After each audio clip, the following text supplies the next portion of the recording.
l'enregistrement. Et on est parti. Alors, globalement, où est-ce qu'on s'en est arrêté? Je vais faire d'abord un petit rappel de ce qu'on avait pu voir la fois précédente dans la communication non violente. Et ensuite, à partir de là, je reprendrai la méthode OSBD, donc observation, sentiment, besoin, demande, établie par Monsieur Marshall Rosenberg, donc le gars que vous pouvez apercevoir tout en haut à droite de l'écran. Donc, que dire? Que dire?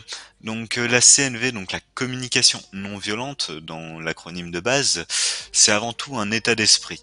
C'est la volonté de privilégier la connexion à l'autre plutôt que l'atteinte de résultats.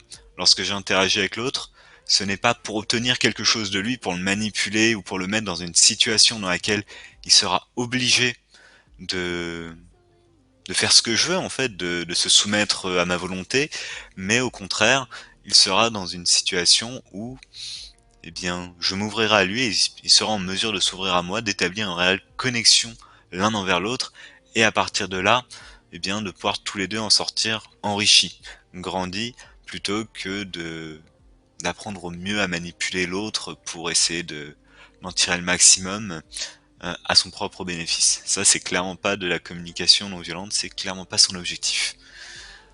La communication non violente, du coup, ça va être vraiment s'intéresser à l'autre.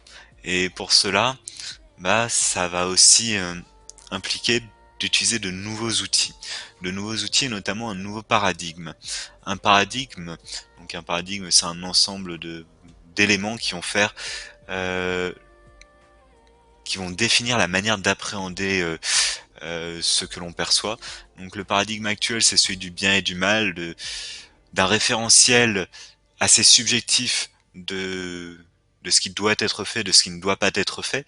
Donc par exemple, pour moi, j'estime que manger la bouche ouverte, c'est extrêmement mal, c'est grossier, c'est mal élevé, tandis que pour d'autres personnes, bah, manger la bouche ouverte, ça fait partie de leur quotidien et ils n'ont pas spécialement l'impression que ça relève de la grossièreté. Par contre, pour eux, bailler sans mettre la main dans sa bouche, ça sera peut-être d'une immonde grossièreté. J'en sais rien. Donc, on voit que sur la notion de bien et de mal, déjà, c'est quelque chose d'assez flou dans lequel on a du subjectif, un subjectif qui peut amener énormément de conflits et d'opposition parce que qui décide en réalité de ce qui est bien ou de ce qui est mal? Bah, pas grand monde. Donc on se retrouve avec plus de flou, plus de confusion, avec des personnes qui vont se voir reprocher des choses, alors qu'en soi elle a l'impression de ne rien avoir fait de mal, et à l'inverse des personnes qui vont se retrouver avec les lauriers, alors qu'elles ne comprennent même pas d'où ils viennent. Voilà, donc la communication non violente vise à s'extraire de ce paradigme et se lancer dans quelque chose de plus stable, de plus serein, de plus harmonieux. Et la méthode OSBD, établie par Marshall Rosenberg, est une méthode qui permet, lorsqu'on l'utilise avec avec un état d'esprit adapté, donc effectivement non pas pour manipuler l'autre, mais au contraire pour établir cette connexion précieuse et quasiment unique, bah c'est une manière d'interagir qui va éviter les difficultés que l'on peut rencontrer dans le paradigme de bien et de mal. Dans ce nouveau paradigme, on se focalise sur ce que va ressentir la personne et ça va être quelque chose de beaucoup plus compréhensif avec le focus non pas sur est-ce que c'est bien ou c'est mal l'action qui a été perpétrée, mais au contraire, pourquoi est-ce que cette action a été faite? Il y a une raison. Cette raison, c'est souvent un besoin interne, quelque chose qui en soi en nous hurlait, par exemple qu'on avait besoin, je sais pas, de calme, et donc lorsque tu t'es levé et que tu t'es mis à hurler, mais vous avez la fermer vos gueules, voilà, c'était pour un besoin de calme. Donc plutôt que de s'en vouloir parce que c'est mal de hurler et d'incendier les autres, là c'est reconnaître que effectivement il y a eu cette action, donc effectivement se lever et insulter les autres, j'arrive plus à retrouver le terme le terme un peu plus joli là-dessus. Donc ou spier les autres, et on va essayer de comprendre et non pas de dire c'est bien, c'est mal, je dois être puni parce que c'était mal ou je dois être récompensé parce que c'était bien. Non, ça va être de se concentrer sur le pourquoi et à partir de là être dans la compréhension plutôt que dans la sanction. Voilà globalement l'idée qui se cache derrière la CNV, celle de comprendre l'autre et de se comprendre aussi, d'approfondir la qualité de la relation à soi et à l'autre. Voilà la base de la CNV d'un point de vue, on va dire, un petit peu, pas la méthodologie, mais le mindframe, le contexte global. Et coucou Neko. Pas de souci. À un moment, on a eu un autre passager qui arrivait, Helven, mais il est pas resté bien longtemps. C'était pendant le warming up. Donc, on en est donc à la discussion qu'on avait déjà pu avoir nous trois la fois dernière, donc sur OSBD. Donc, c'est la méthodologie construite par Marshall Rosenberg qui se base sur l'observation, le sentiment, le besoin et la demande.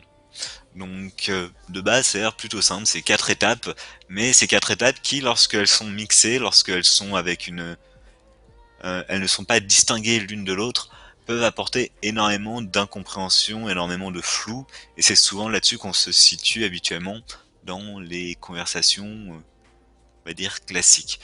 Euh, L'observation va souvent être mixée avec le sentiment, voire avec le besoin, et on va se retrouver avec un jugement.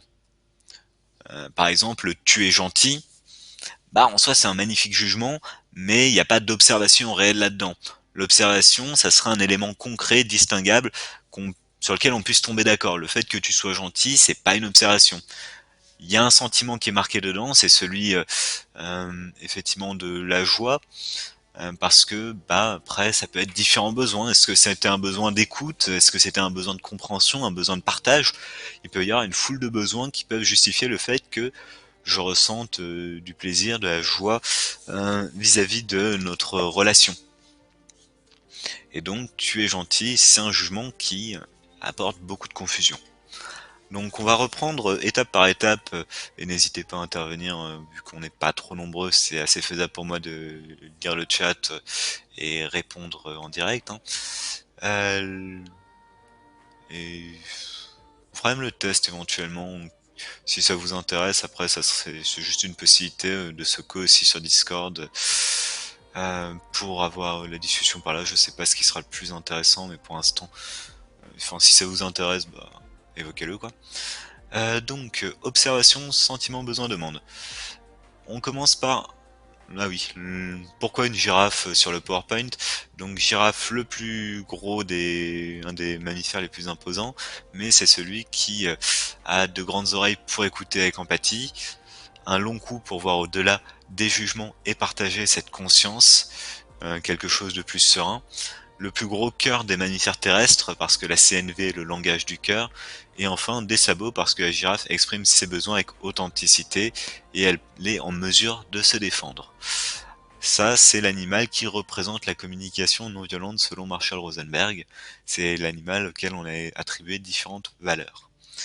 À l'inverse, on va avoir le chacal qui est un animal qui va voir relativement peu loin, qui est gouverné principalement par la peur et qui va incarner plutôt les autres types de conversations, les conversations dans lesquelles on est plus à chercher l'erreur chez l'autre, à montrer qu'on est dans notre bon droit tandis que l'autre est dans l'erreur, et à partir de là, d'avoir une conversation où quelqu'un finira vainqueur et un autre perdant.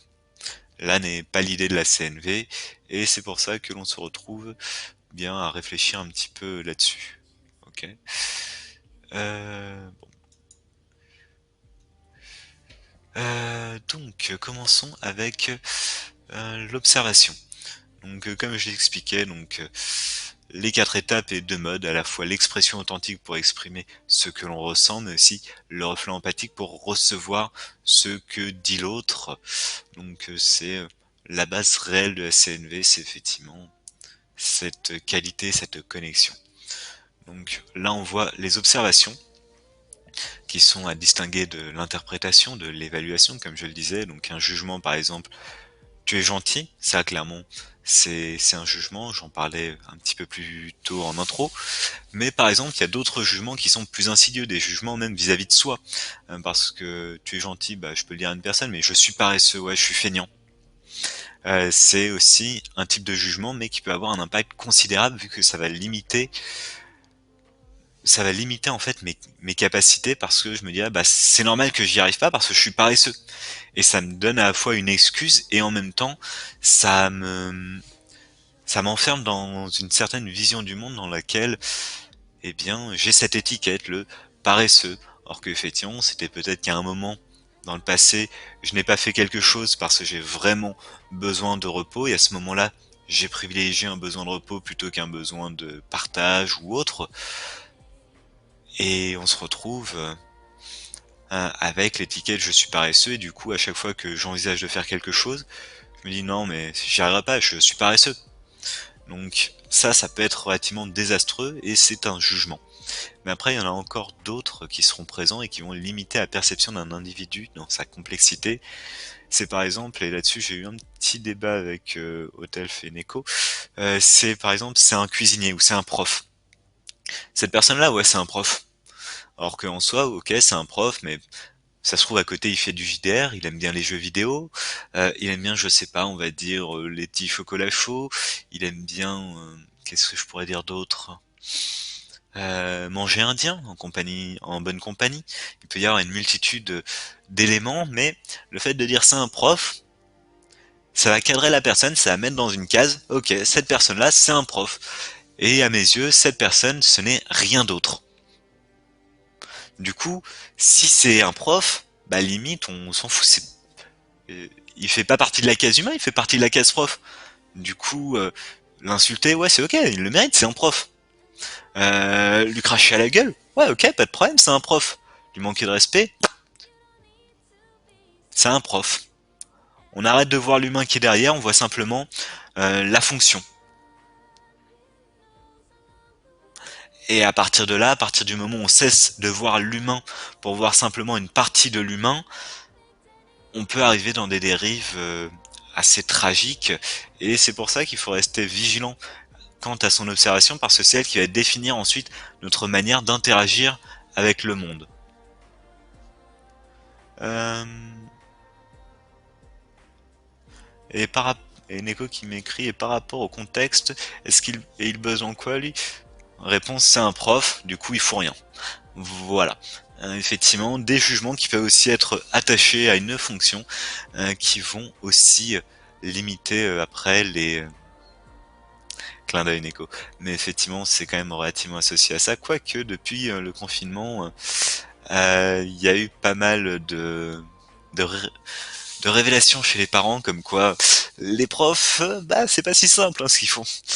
Bref, ne nous éloignons pas trop. Euh,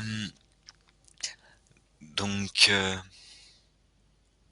depuis petit surtout, mais ça répond pas à ma question. Quelle question? Est-ce que tu peux repréciser? Je suis pas sûr d'avoir bien cerné ta question.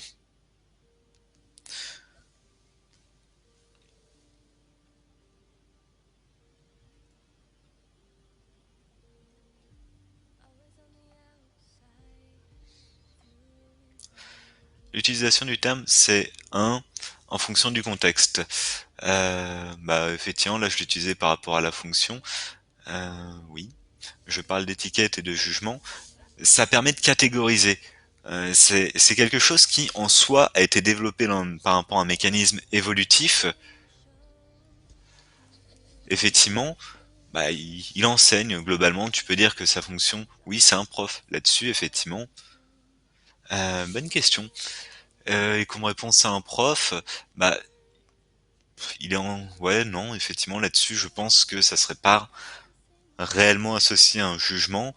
C'est uniquement sa fonction en tant que telle qui est d'être professeur. Effectivement, si on te demande c'est quoi son boulot et que tu réponds bah son boulot c'est d'être professeur, sinon on pourrait enseigner le fait, on pourrait préciser plutôt dire il enseigne en maternelle, voilà ce qu'il fait pendant sa journée, ça pourrait être quelque chose d'intéressant.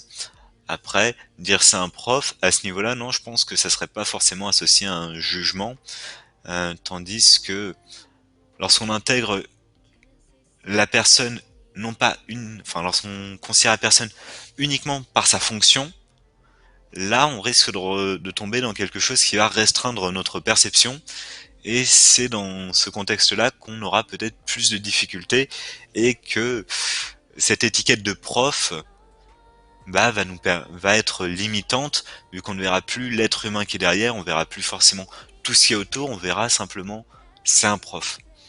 C'est quelque chose que je m'apprête à expliquer qui relève d'un mécanisme de l'évolution. Euh, Étiqueter, ça permet de réagir plus rapidement. Lorsque tu vois quelqu'un avec un couteau chez toi, tu te dis pas, ça se trouve c'est le boucher du coin qui est venu m'apporter un steak. Si tu vois quelqu'un que tu ne connais pas chez toi avec un couteau ensanglanté, tu t'inquiètes, de base. Euh, cette étiquette va te permettre de dire menace, bam, menace, réaction la plus rapide possible. Ça, c'est un mécanisme qui a été établi pour permettre la survie de l'individu. Et donc, autant par exemple des hommes des cavernes, plus rapidement tu identifiais la menace, à savoir par exemple le tigre à dents de sabre, plus rapidement tu réagissais. Mon exemple repose pas mal sur les réflexes défensifs quand même, effectivement, mais les étiquettes ont leur utilité, ça je remets pas en cause cet élément-là. Pour réagir rapidement, c'est quelque chose qui va être pertinent. Par contre, pour réagir de manière plus construite, je vais décaler ça rapidement, voilà, si ça tombe pas, bien évidemment. Pour passer de manière plus construite, plus durable, effectivement, là c'est intéressant de ne pas se restreindre à cet élément qui est l'étiquette. Parce que au-delà du prof, c'est aussi un être humain. C'est quelqu'un qui a par exemple une vie sentimentale, une vie amicale, des passions, des hobbies. Et se dire oui c'est juste un prof, on s'en fout, c'est un prof. Mais par contre ça aurait été comme moi, un grand fan, je sais pas, de tel club de foot, ça aurait totalement changé la relation par exemple qu'un élève ou qu'un parent d'élève peut avoir avec le professeur. Se dire c'est un professeur qui veut enfoncer mon gosse, voilà, il le verra pas de la même manière que s'il sait que le professeur est fan du même club de foot que lui. Parce que d'un côté il y aura l'étiquette prof, de l'autre il y aura l'étiquette fan du même club de foot que moi. Ça peut équilibrer. Et donc ces étiquettes permettent effectivement d'interagir plus rapidement, plus facilement, de base, mais elles peuvent restreindre un peu la perception. Et comme le disait Krishnamurti, donc un penseur indien du 19e siècle, enfin 1895-1986, observer sans évaluer est la plus haute forme d'intelligence humaine. C'est-à-dire parvenir à observer quelque chose sans mettre directement ses étiquettes va permettre de modifier, de transformer la relation que l'on peut avoir à l'autre. Par exemple, voir un élève qui est affalé sur sa table, ça peut être directement c'est un feignant. Être capable de passer au-delà de ces évaluations qui vont être presque intuitives, on a été entraîné à vivre avec ça, ça peut te permettre d'approcher l'autre d'une manière beaucoup plus sereine et beaucoup plus constructive, plutôt que de dire oui j'ai vu que vous dormiez en cours et que vous en avez rien à battre en fait de ce que je raconte.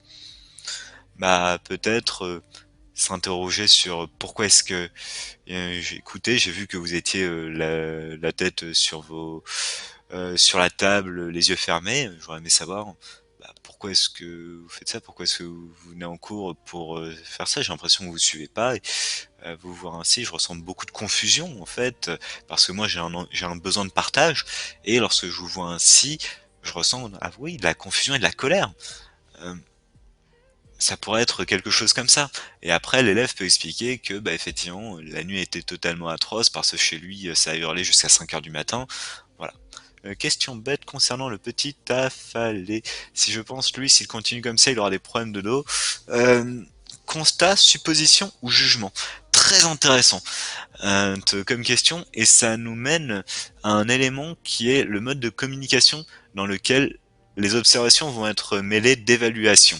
Donc là, c'est la confusion entre tac tac tac. Ça va être une confusion entre une prédiction et une certitude. Euh, T'as aucune certitude qu'à un moment il ait des problèmes de dos. Euh, T'en sais rien. Toi, on t'a appris que si on se tenait un peu voûté, à un moment, le dos allait en pâtir. Mais pareil, moi, on m'a expliqué que fumer, bah, ça faisait un cancer du poumon. Mais il y en a qui ont fumé toute leur vie et qui n'en ont pas eu. Tandis que d'autres ont jamais fumé et se sont retrouvés avec un cancer du poumon.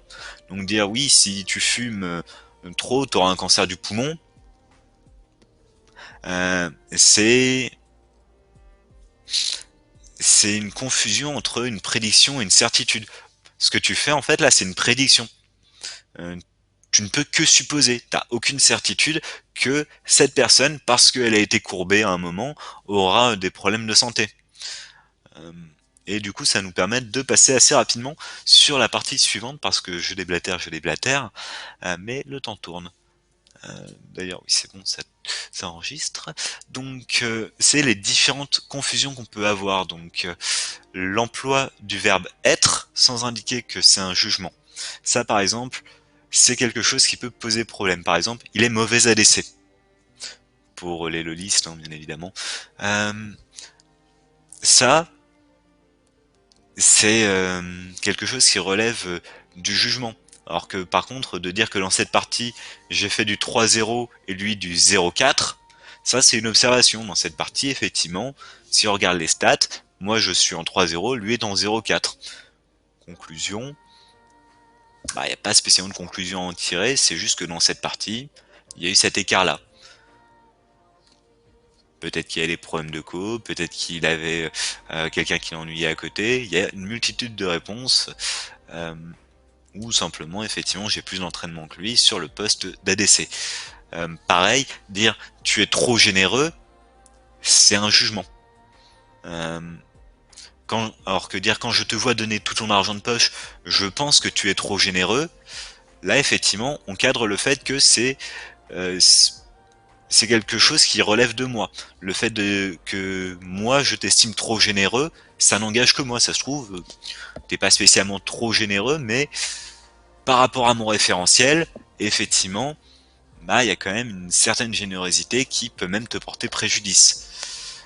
Pareil, utiliser des verbes à connotation évaluatrice, ça peut aussi biaiser l'observation. Par exemple, de dire euh, pour les révisions, Pierre traîne dans son travail ou Pierre ne, voilà, ouais, Pierre traîne dans son travail.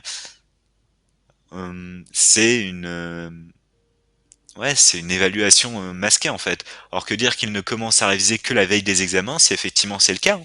Si Pierre il se met à ouvrir un bouquin que la veille des examens, bah ça peut être dit. Pareil dire il a troll, c'est un jugement. Par contre dire il est resté en botlane pendant que je faisais le Drake, ça peut être une observation. Euh, Dire euh, en 5 minutes, il est allé 5 fois sous la tour adverse pour se suicider, et sans lancer aucun sort. Là, effectivement, on est plus aussi dans l'observation. Plutôt que d'associer ça directement à il a troll, autant partir directement sur l'observation et faire gagner du temps à tout le monde, plutôt que dire ah il troll. Que l'autre demande mais ah bon, en quoi est-ce qu'il troll? Et en fin de compte dire oui, il y a ça, il y a ça, il y a ça. Parce que bah, concrètement, d'une part c'est un gain de temps et d'autre part, on se retrouve avec quelque chose où on se base sur du concret en fait, plutôt que de se baser sur un ressenti. Pareil, en autre élément, c'est qui peut biaiser l'observation, c'est la propension à considérer notre évaluation, nos pensées, nos sentiments ou nos intentions comme la seule possible. Par exemple, de dire ouais, elle rendra pas son travail. Ça, concrètement, ça peut s'interpréter de deux manières. Je peux dire par exemple je ne pense pas qu'elle rende son travail. Je l'ai vue hier au bowling et des échanges qu'on a eus, je ne pense pas qu'elle rende son travail. C'est juste mon impression par rapport à ça. Tandis que si elle m'a dit à l'inverse, je ne rendrai pas mon travail, je peux dire, elle a dit, je ne rendrai pas mon travail. Là, on clarifie encore une fois la communication autour de l'observation.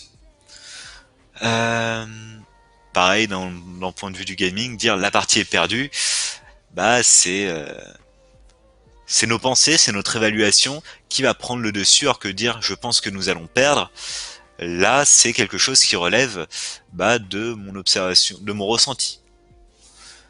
Ce qui se lie aussi avec ce qu'on évoquait tout à l'heure, Neko, donc la confusion entre prédiction et certitude. Je pense que l'on va perdre, c'est ma prédiction personnelle, la partie est perdue, c'est une certitude que tu n'as pas en fait. Ça se trouve les autres ils vont avoir tous une déco en même temps en face et la partie est gagnée. Tu jouerais jusqu'à la fin, il restait 15 points de vie au Nexus, mais bim, déco générale, la partie n'est pas perdue. Voilà. Ensuite, qu'est-ce qu'il y a d'autre? L'emploi de référentiel trop vague, par exemple, les filles ne savent pas jouer aux jeux vidéo. Euh, à l'inverse, si je dis ma meilleure amie est morte 10 fois dans le tutoriel de League of Legends, là on est dans une observation que je peux faire. Par contre, dire les filles ne savent pas jouer aux jeux vidéo, c'est une généralité, c'est un cliché, mais un cliché qui est encore présent. Et les clichés, encore une fois, nuisent à l'observation. C'est quelque chose qui va te détruire tes observations parce que c'est pas une vérité, c'est effectivement un cliché. C'est quelque chose de trop général qui ne s'applique pas à tout. Voilà. Donc là-dessus, on est à peu près clair. Tac tac tac. N'hésite pas à m'interrompre. Si à un moment tu veux que je revienne sur un élément particulier, mais pareil, il y a l'emploi de mots qui vont exprimer l'aptitude ou l'inaptitude à agir sans indiquer s'il s'agit d'un jugement. Sans indiquer qu'il s'agit d'un jugement. Par exemple, Nico est un noob. Là, concrètement, on est plus dans du jugement. À l'inverse, dire qu'en 5 parties, il n'a pas fait un seul kill, concrètement, ça, c'est une observation. On a fait les 5 dernières parties ensemble, il n'a pas tué une seule personne. C'est compliqué. Euh, Pareil, l'emploi d'adverbes ou d'adjectifs sans indiquer euh, qu'il s'agit d'un jugement. Donc, par exemple, euh, pour ceux qui sont fans de Noob, Sparadrap soigne très mal. Ça, ça relève plus du jugement, ça relève pas de l'observation à proprement parler. Par exemple, à l'inverse, dire Sparadrap utilise uniquement la compétence mercurochrome pour soigner. Là, on est beaucoup plus dans l'observation, puisque effectivement, c'est la seule compétence sur laquelle il clique. Et après, on s'étonne qu'il manque de capacité de heal. Tac, tac, tac. Pareil, les adverbes peuvent exprimer une observation. Par contre, dans d'autres cas, par exemple, chaque fois que j'ai vu Daturea, elle était habillée en noir, ou je ne me souviens pas qu'on ait jamais joué ensemble. Là, effectivement, j'utilise chaque fois, j'utilise jamais, mais ça va être relié à une observation. De mon souvenir, je ne t'ai jamais vu flasher. Peut-être. Euh, Ça relève de mon observation. Mais de dire que tu es toujours en 0,4 au bout de 5 minutes de partie, là, c'est pas de l'observation. L'observation, ça va vraiment être quelque chose sur lequel se focus et par exemple se dire tu es arrogant et tu me méprises. Là-dessus, on a assez peu de choses en fait. Par exemple, il n'y a pas d'observation là-dedans. Le tu es arrogant, c'est un jugement.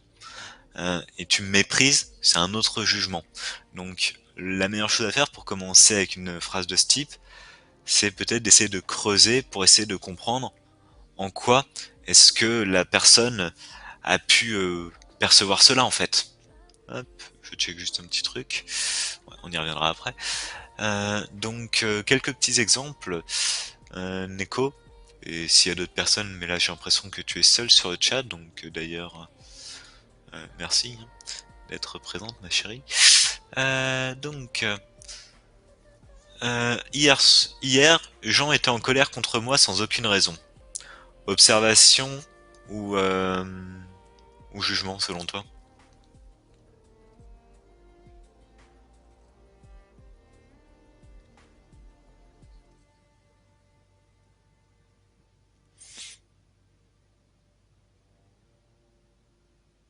Hier, Jean était en colère contre moi sans aucune raison.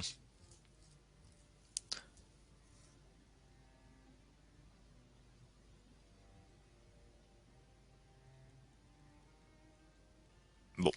Euh, Là-dedans, ce qui peut déconner, entre guillemets, c'est était en colère. Donc, d'une part, c'est un jugement de ma part, c'est une estimation. Ça se trouve, il était pas. Ça se trouve, Jean était pas spécialement en colère. La manière qu'a Jean de s'exprimer, peut-être en parlant fort, euh, effectivement, il y a ces deux éléments qui posent souci. Il y a le était en colère et sans aucune raison. Le sans aucune raison, bah, je suis pas dans sa tête. Ça se trouve, il avait des raisons qui lui étaient propres, bien évidemment. Mais ensuite, qu'est-ce qui nous dit qu'il était en colère? Peut-être que pour lui, parler fort et taper un bon coup du poing sur la table, c'est sa manière de capter l'attention, sans être spécialement en colère. Par contre, de dire que hier, Jean a tapé du poing sur la table alors que j'étais en train de parler, là on est déjà plus dans l'observation. Euh, Allez. Euh, Bah, effectivement, ça va être le fait qu'on manque de détails. Lorsque tu vas détailler, lorsque tu vas donner quelque chose de plus précis, on va éviter justement les jugements. Donc, Jean était en colère car il m'a balancé un verre de punch à la tête. Alors, dans cette phrase, bah, pas forcément. Là, encore une fois, tu estimes que Jean était en colère, mais par contre, t'as aucune certitude. Oui, effectivement, tu supposes qu'il était en run car il m'a arrosé. Là, on est déjà euh, un peu plus dans. Ouais, effectivement, non, on va pas être non plus parfaitement dans de l'observation, parce que l'observation, ça va être hier soir, Jean a pris un verre de punch et l'a lancé dans ma direction, ou a lancé un verre qui m'est atterri sur la tête. Ça va être l'observation, c'est euh, là-dessus, on peut tous tomber d'accord. Ceux qui étaient présents hier soir peuvent dire effectivement, c'est lui qui a pris le verre, c'est lui qui l'a lancé, et c'est moi qui l'ai reçu sur la tête. Après, de dire s'il était en colère, s'il était triste ou quoi que ce soit, dire s'il avait des bonnes raisons ou pas, c'est autre chose. Un autre exemple, tac, tac, tac. Euh, Hier soir, Marie s'est rongé les ongles en regardant la télévision. Est-ce que c'est une observation ou est-ce que c'est autre chose?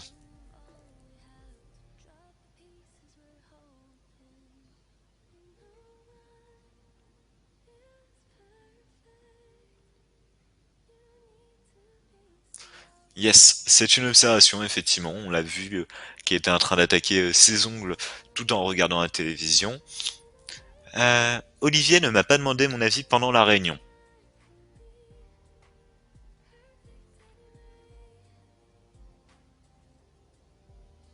Tout à fait.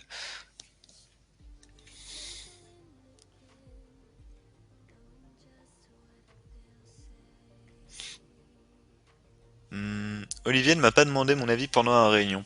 Non, ça va aussi être une observation, puisque effectivement, il ne s'est pas tourné vers moi et il ne m'a pas dit alors, Sianer, qu'est-ce que t'en penses de ça? Non, il m'a pas demandé mon avis pendant la réunion. Là, on est plutôt d'accord. Par contre, si je te dis euh, il arrive souvent que mon fils ne se brosse pas les dents, est-ce que c'est une observation? Est-ce que c'est un jugement? Est-ce que c'est autre chose? Il arrive souvent que mon fils ne se brosse pas les dents. Yes, effectivement, c'est le souvent qui va poser problème et qui va faire que ceci n'est pas une observation. Par exemple, ça se trouve, il a oublié une fois dans la semaine. Mais pour moi, je trouve qu'une fois, c'est une fois de trop. Parce que l'hygiène dentaire, c'est important. Du coup, non, ça arrive souvent que mon fils ne se brosse pas les dents. À l'inverse, pour une personne pour qui c'est pas spécialement important, une fois par semaine, d'oublier, c'est pas si grave que ça. Euh, voilà, effectivement. Je sais que mon petit ne s'est pas brossé les dents depuis une semaine. Là, on est effectivement dans une meilleure observation. Allez, petit dernier juste pour toi, Neko. Ma tante se plaint chaque fois que je parle avec elle. Ma tante se plaint chaque fois que je parle avec elle.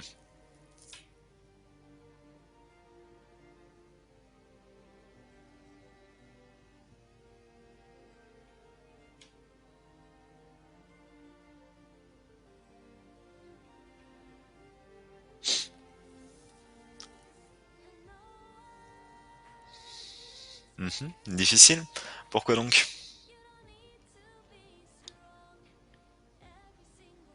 Et oui, je te force à écrire. À voir ce que je... Voilà. Donc dans cette phrase, il y a deux endroits qui posent problème d'un point de vue de l'observation. C'est d'une part, ma tante se plaint. Bah pour elle, ça se trouve, te raconter sa journée et te raconter les moments irritants de sa journée, c'est sa manière de d'établir une connexion avec toi et de te raconter un peu ce qu'elle vit en fait. Euh, pour elle, elle se plaint absolument pas, elle te raconte juste sa vie. Euh, et le chaque fois, il y a aussi une notion de jugement là-dedans. Parce que ça se trouve, c'est juste les deux dernières fois où tu as discuté avec elle, et il y a peu de chances qu'à chaque fois, dans toute ton existence, à chaque fois que t'as rencontré ta tante, bam, elle s'est plaint. Bref. Voilà, donc là on est sur la question de l'observation et on voit que rien que l'observation, c'est pas si simple que ça. Et encore là, c'est des observations relativement simples, et on arrive déjà à se dire, observation ou pas observation. Euh, Maintenant, je te propose de passer au sentiment. Alors, le sentiment. La question que j'ai le plus posée, je pense, à mes élèves lorsque j'étais assistant pédagogique, comment ça va? Comment tu te sens? Ah.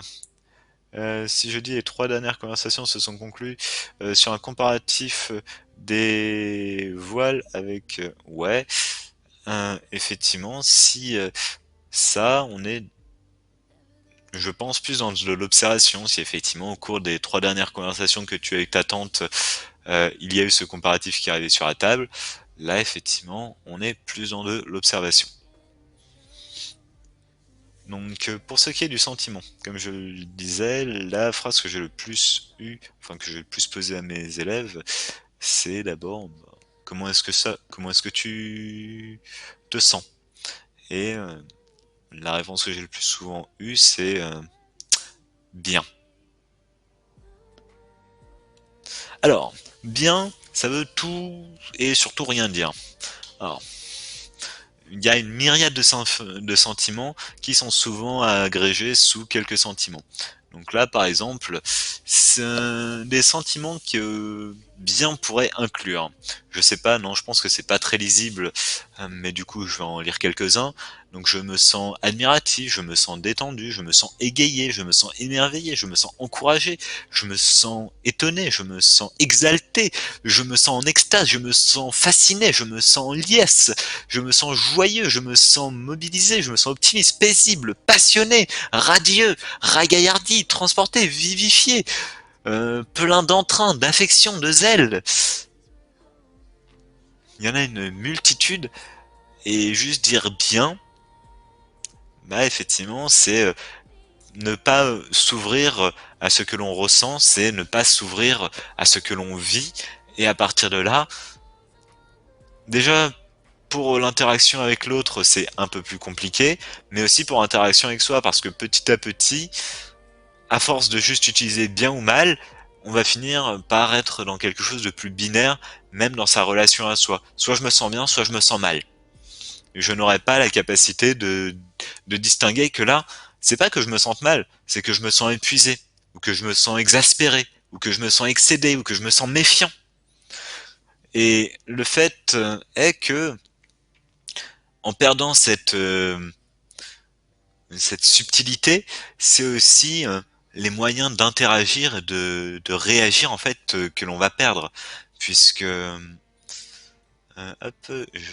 parce que effectivement, si tu te trompes dans le diagnostic, pour ensuite agir au mieux, c'est plus compliqué.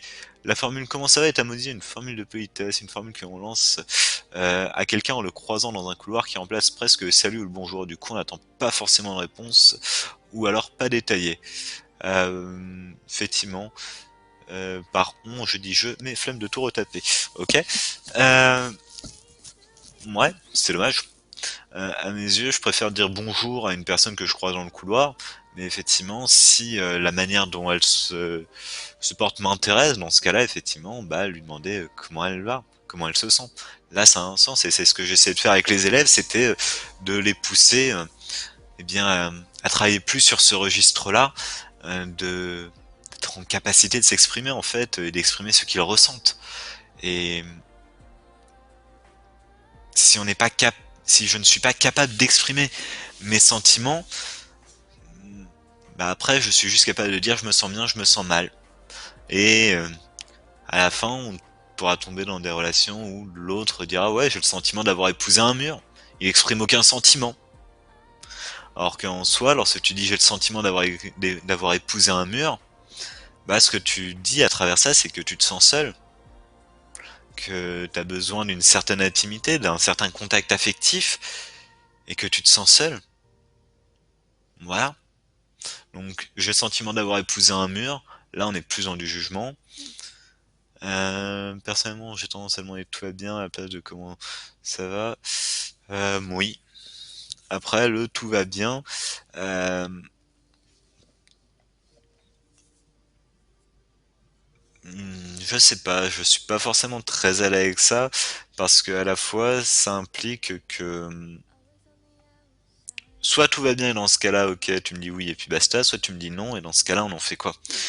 D'une part et d'autre part, ça offre, ça nuit encore une fois, enfin ça met en dualité en fait. Soit tout va bien, soit tout va mal.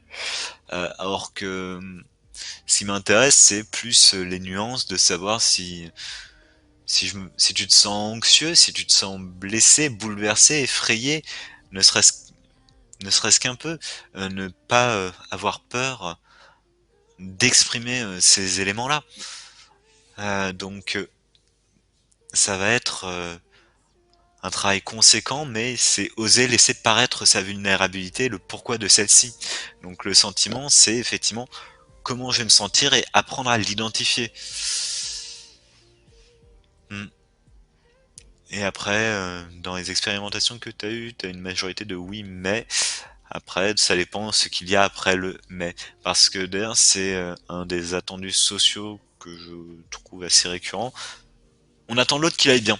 Parce que sinon, ça veut dire qu'on doit faire quelque chose pour lui et bon, c'est relou quand même de devoir s'occuper de l'autre. Donc voilà, on espère qu'il va dire oui, oui, tout va bien. Et du coup, vu qu'on espère qu'il va dire tout va bien, bah on se retrouve avec une personne qui va dire ouais, tout va bien, même si en soi, euh, un petit peu plus tard dans la même journée, il aura envie de se passer la corde autour du cou. Et que tout n'allait pas si bien que ça. Mais peut-être qu'avec toi c'était honnête, le est-ce que tout va bien? Mais la majorité du temps, avec la majorité des personnes, les fois précédentes où par exemple on lui a dit est-ce que ça va bien et qu'il a essayé de se confier, peut-être qu'il s'est pris un énorme bâche. Et que là, elle va se dire ouais en fin de compte ce qu'elle veut c'est pas forcément savoir si tout va bien, mais au contraire que je lui dise oui oui pour pouvoir tranquillement continuer sa petite routine. Elle a pas forcément envie de se coltiner mes larmes et mes larmoiements pendant 1 heure. Et du coup, vu qu'en soi j'ai pas énormément de valeur, je vais lui dire que tout va bien. Voilà. Donc ça c'est l'importance des sentiments. Et du coup, se méfier des sentiments par rapport à quelque chose qui va être une évaluation masquée.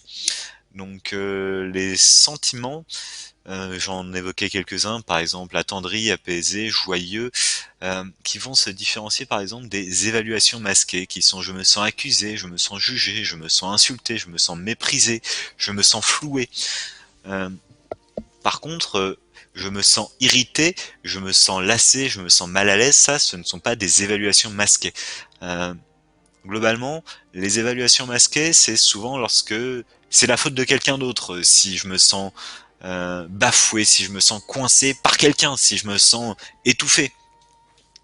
Et une manière intéressante qu'on avait eu de le mettre en valeur, c'est que les évaluations masquées vont être beaucoup plus difficiles à émuler, à mimer, plutôt que les sentiments tels qu'ils sont. Donc Par exemple, allez, Neko et hop hop hop. Bonjour et bienvenue à toi, qui que tu sois. Bon, qui que tu sois, qui n'est pas resté apparemment. Alors, Neko, qu'est-ce que j'imite à présent? Quel sentiment?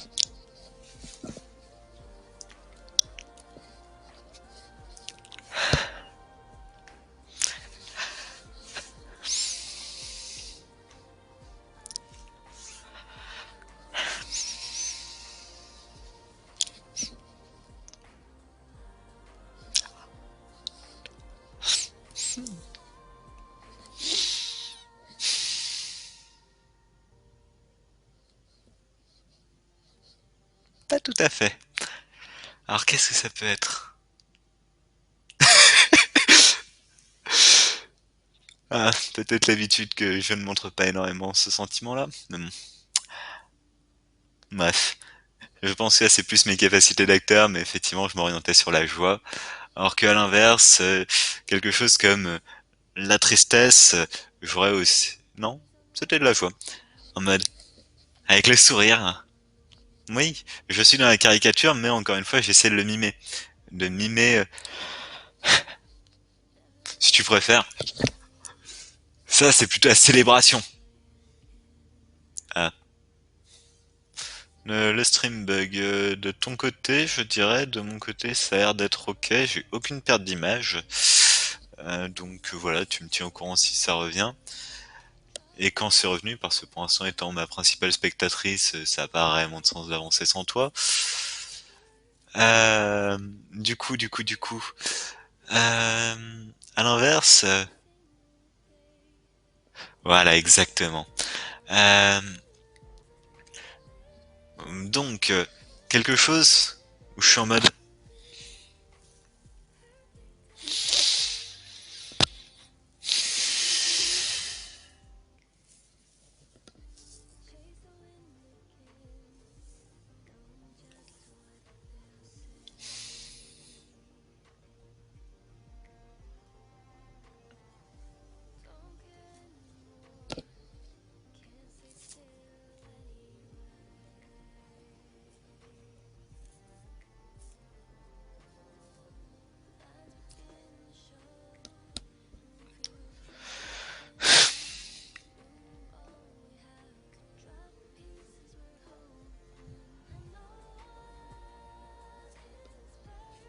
oui, effectivement, on est dans le registre de la tristesse.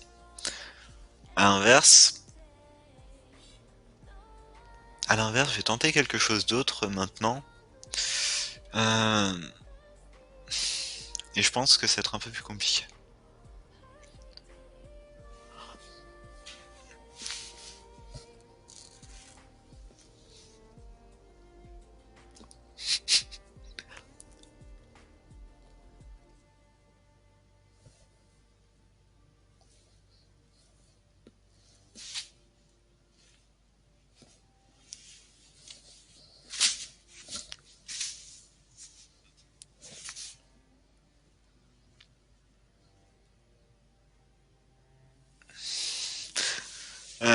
Globalement, ce que j'ai essayé de mimer, c'était plutôt insulter. Et j'ai eu beaucoup de mal à le faire. Pas forcément par rapport à mon jeu d'acteur qui est pas forcément le plus qualitatif, mais effectivement,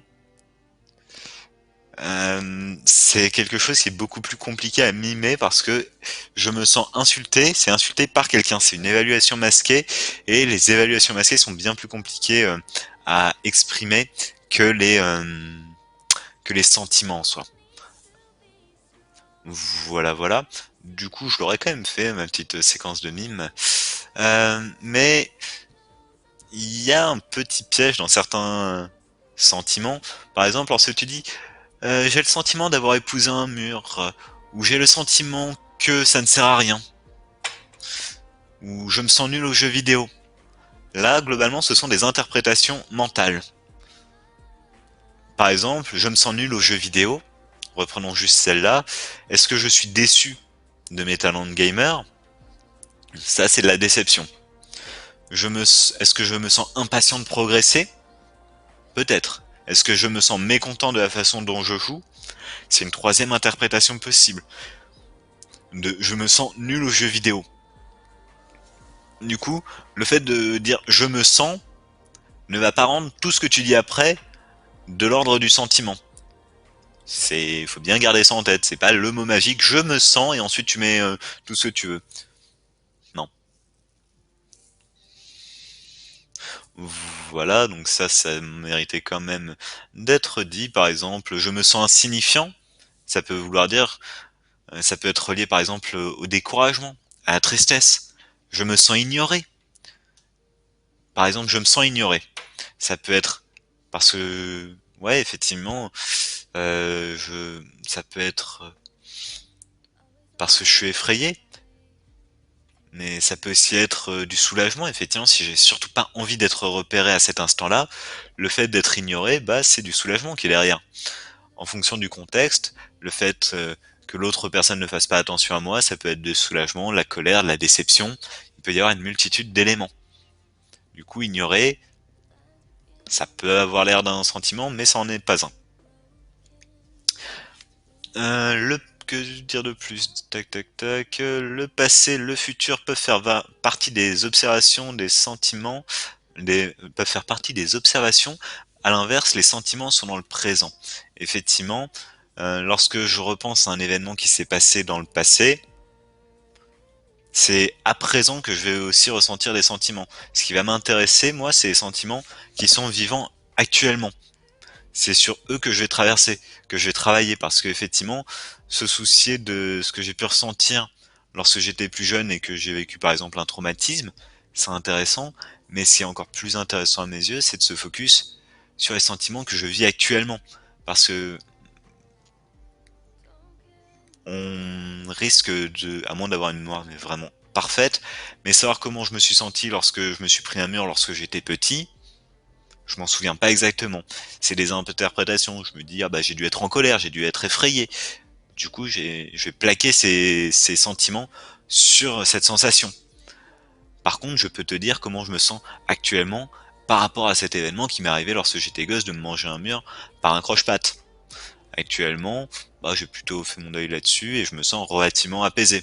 C'est un élément qui a eu un impact considérable sur ma vie passée, mais qui en fin de compte, actuellement est plutôt intégré. Je ne l'oublie pas, mais voilà, j'avance avec quoi. Voilà. Alors, ensuite, on va avoir... Donc ça m'intéresse pas. Voilà.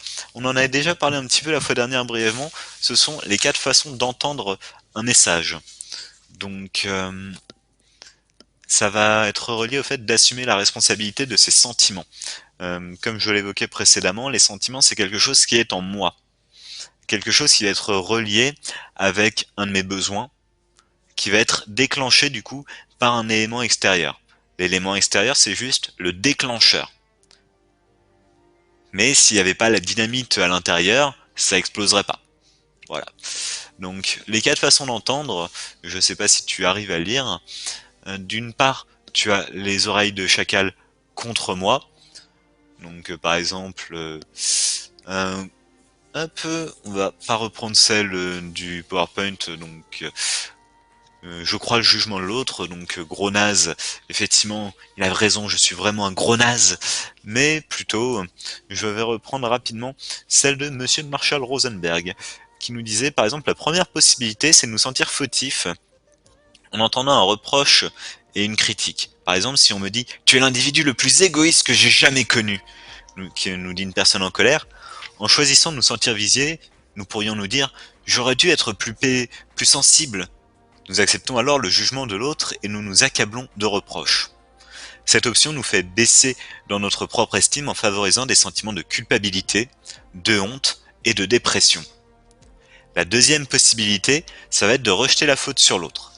En réponse à la phrase ci-dessus, à savoir tu es l'individu le plus égoïste que j'ai jamais connu, je peux par exemple riposter de la manière suivante. Tu n'as pas le droit de dire ça. Je suis toujours à l'écoute de tes besoins. C'est toi qui es égoïste.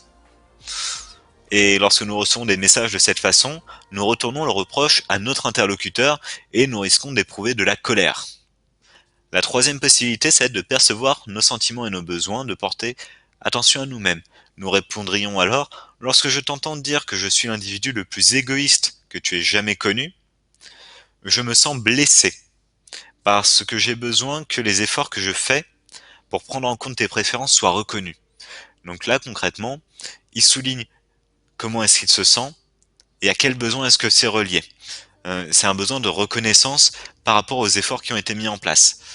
Et en se focalisant sur nos propres sentiments et besoins, nous prenons conscience du fait que notre sentiment provient d'un besoin de reconnaissance. C'est pas lié à ce que l'autre nous a dit. Ce que l'autre nous a dit, c'est juste le déclencheur. Et enfin, la quatrième possibilité consiste à diriger notre attention sur les sentiments et les besoins de l'autre tels qu'ils sont exprimés. Hop. Nous pourrions ainsi répondre par une question: te sens-tu blessé parce que tu aurais besoin que tes préférences soient mieux prises en compte? Et du coup, au lieu de blâmer les autres pour les sentiments que nous éprouvons, nous en acceptons la responsabilité en les reliant à nos propres besoins, désirs, attentes, valeurs ou pensées. Par exemple, de dire: tu m'as déçu en ne venant pas hier soir. C'est pas top. Euh, cette personne rejette la responsabilité de sa déception sur le comportement de l'autre. À l'inverse, de dire: j'étais déçu que tu ne viennes pas parce que je voulais discuter de certaines choses qui me contrarient. Là, cette personne-là attribue son sentiment de déception à son propre désir inassouvi. Le déclencheur, c'est le fait que tu sois pas venu, mais pourquoi est-ce que d'où venait cette déception? Elle venait du fait que j'avais vraiment envie de partager avec toi certaines choses qui me contrarient. De même, non, celle-là je vais la zapper parce que c'est pas pertinent. Voilà, donc là-dessus, c'est la partie des sentiments. Est-ce qu'il y a des questions? Est-ce qu'il y a un élément sur lequel tu souhaites que je revienne avant qu'on passe aux besoins et aux demandes, qui seront normalement assez courts, mais voilà. Là, je pense qu'on est aux 2 tiers de la présentation. Est-ce qu'il y a un élément en particulier sur lequel tu souhaites que je revienne là-dedans?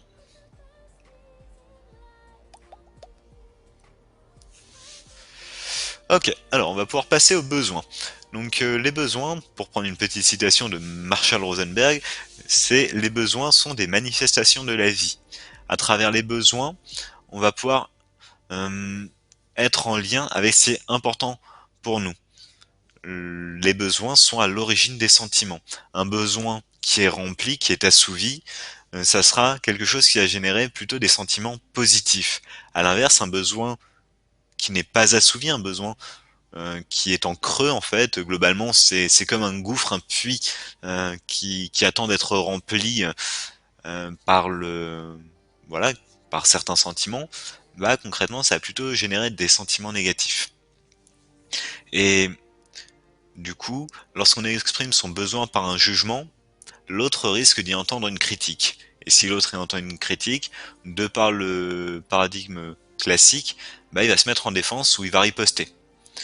L'intérêt des besoins, c'est qu'ils sont universels.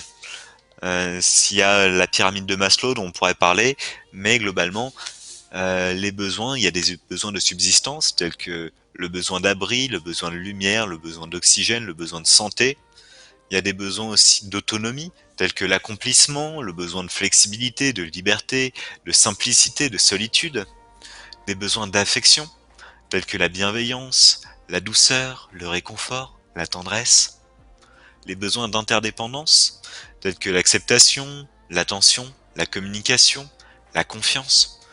Les besoins mentaux tels que le besoin d'apprentissage, de découverte, de réflexion, de stimulation. Des besoins de célébration tels que l'aventure, la gratitude, la joie, le loisir. Les besoins d'expression de soi, affirmation, jeu, maîtrise, la réalisation, l'intégrité. Par exemple, la dignité, le respect de soi, l'honnêteté, la coopération. Il peut aussi y avoir des besoins de spiritualité tels que la beauté, la communion, l'harmonie, la paix.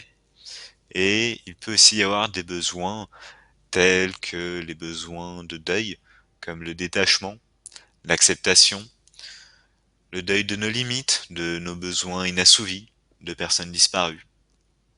Ça fait aussi partie des besoins qui peuvent être présents chez une personne.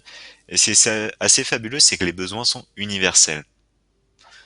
Toute personne aura les, les mêmes besoins en fait à la base. Après, la manière dont il va chercher à assouvir ses besoins, il y aura une multitude de déclinaisons. Mais chacun aura les mêmes besoins. Pour certains, ils seront plus à vif. Pour d'autres, ils seront plus satisfaits. Et en fonction de où tu te trouves avec tes besoins, tu pourras plus ou moins réagir. Et concrètement, ça sera beaucoup plus simple de s'exprimer à travers cela. Par exemple, expliquer pourquoi je refuse de venir à ta soirée. Non, c'est pas parce que je t'aime pas que je viens pas à ta soirée. Là, honnêtement, ce soir, je ne souhaite pas venir chez toi parce que je me sens ouais, fatigué, épuisé et j'ai un besoin de repos. Du coup, ce soir, j'aimerais prendre soin de moi et aller me coucher à 21h30. Dit ainsi, ça a peut-être plus de chances d'être mieux reçu que de dire ouais non, je viens pas chez toi ce soir. Trop la flemme. Voilà. Il y avait un élément de base, le fait que je suis claqué ce soir et que j'ai pas du tout envie d'aller à une soirée qui va pas pousser jusqu'à minuit, 1h du matin. Et de l'autre côté, bah il y a la manière dont ça a été formulé, soit en intégrant mes sentiments, mes besoins, ou alors de l'autre côté, en les ignorant totalement et en laissant l'autre dans le flou, il se dit ouais, ok, pourquoi est-ce qu'il a pas voulu venir? Est-ce que c'est qu'il m'aime pas? Voilà. Et globalement, ce qui est important, c'est d'apprendre à assumer ses besoins plutôt que de tenter de les cacher derrière une notion de mérite. Ça va être quelque chose d'assez important parce que en soi, il y a qui peut définir ce que l'on mérite ou ce que l'on ne mérite pas, ce qui devrait ou ce qui ne devrait ne pas être. Euh, Par contre, reconnaître que effectivement, là, j'ai besoin de repos ou alors j'ai besoin d'écoute. C'est, j'ai pas à avoir écouté 50 personnes avant pour avoir le droit moi aussi à l'écoute. J'ai pas à mériter cela. Simplement reconnaître qu'en cet instant, ce dont j'ai besoin, effectivement, c'est de l'écoute. Et donc, par exemple, là, je vais prendre quelques petits exemples afin d'illustrer, hein, et on va pouvoir avancer. Alors, Neko, si je te dis je suis en colère quand tu dis cela, parce que j'ai besoin de respect et j'entends tes paroles comme une insulte. Est-ce que dans cette phrase, j'assume la responsabilité de mes sentiments?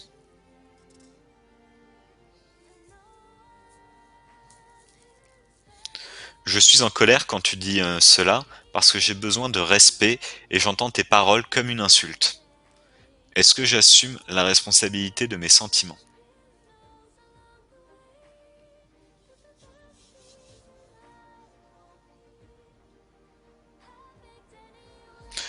Là-dessus, on est d'accord, et Marshall aussi. Euh, Deuxième essai. Je suis mécontent quand tu es en retard.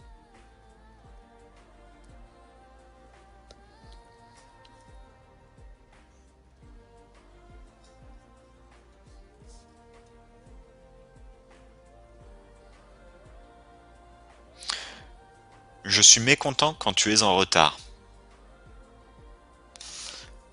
Alors là, concrètement, la formulation me dérange légèrement. Effectivement, si dans ce cas-là, ce qu'il faudrait, c'est préciser les besoins ou les pensées qui sont à l'origine du sentiment exprimé. Par exemple, dire je suis contrarié quand tu arrives en retard, car j'espérais que nous pourrions choisir les meilleures places. Ça serait peut-être plus cohérent. Tu exprimes le pourquoi tu es contrarié. Euh, Si je dis je suis heureux que tu aies reçu cette récompense.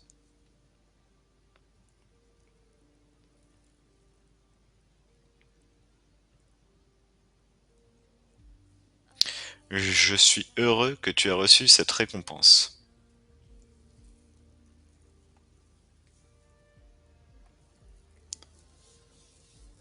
Mhm. Je ressens de l'agacement quand tu n'arrives pas à l'heure convenue, car j'ai l'impression que notre rendez-vous ne compte pas pour toi.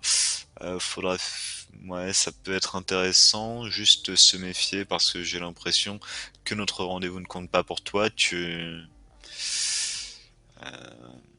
diriges ça sur l'autre en fait. Euh, donc effectivement, tu dis que ça vient de toi, mais en même temps, c'est c'est mieux que d'autres formulations, mais je pense que ça pourrait être encore perfectible dans le sens où effectivement j'ai besoin de respect, j'ai besoin de ouais de prévisibilité, j'ai besoin de reconnaissance, de collaboration, de ouais effectivement de partage, de confiance. Et effectivement, lorsque tu ne viens pas, je ressens de l'agacement parce que ouais j'ai l'impression que ça compte pas pour toi. Ouais, là-dessus je serais assez d'accord. Après, bien préciser le besoin qui est derrière. Parce que là, tu as l'observation, tu as le sentiment, tu as l'interprétation que t'en fais, mais t'as pas forcément le besoin qui est présent. Bah, si t'indiques simplement que c'est irrespectueux à tes yeux, ouais, j'aime pas quand t'arrives en retard, tu manques de respect. Là, on est plus dans quelque chose d'assez, pas agressif, mais effectivement, qui va être possiblement avec l'autre qui se met sur la défensive. À l'inverse, si tu dis tu dis bah, je ressens de l'agacement lorsque tu n'arrives pas à l'heure convenue, car ouais effectivement j'ai un besoin de partage, de confiance et euh, et quand je te vois arriver avec une heure de retard, j'ai l'impression que ce rendez-vous ne compte pas pour toi. Euh, Bien préciser effectivement à quoi c'est lié cet agacement que tu ressens. Un peu. Et est-ce que je reprends une petite dernière ou pas? Hmm.